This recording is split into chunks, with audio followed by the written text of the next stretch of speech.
Grabe. I think, paaldab na to guys. Ano kaya kung mayroon ganun, yung babalik ulit kami sa parang getting to know each other ulit. Ano kaya mangyayari, yung tipong biglang back to zero kami tapos nagkakachat lang kami, kakachat lang, social media, tapos yung magkikita na sana tapos maraming pang nangyari hanggang sa hindi magkita, hanggang sa, yun yung mga malaaldab. Or masyado lang ako lagaan.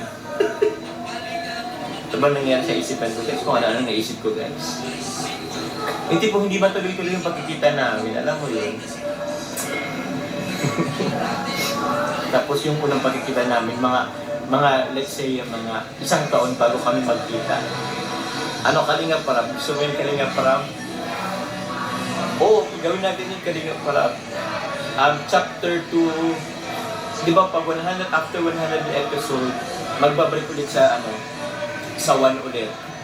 O, malaalda pa gagawin natin. John Kingson, shoutout sa iyo, maraming salamat po. Tapos parang, paano ba yun? Magkikita kami sa pang 100 episode na. May jowa na daw, Diyos ko naka-block, dinapwin. Oh! May jowa na pala. Pero feeling ko, okay yung jowa na. Fit din yun eh. Oo.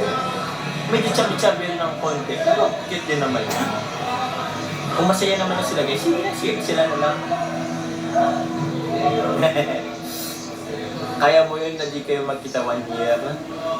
Kayo po, kaya nyo kaya?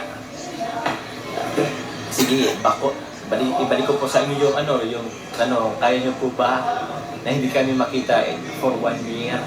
Kasi malaldab po yung namin, yung ating tawag yan, gagawin. Hindi nyo rin yata kaya No, anong no? No, guys daw, no. Ay, wow, pinagtatanggol di Colonel, huwag mong nilalike ang jowa nun. Sige nga, kayo po rin yan, sabihin mo nga, hindi ba kalait-lait yung jowa nun? Sabihin mo ako yan, El.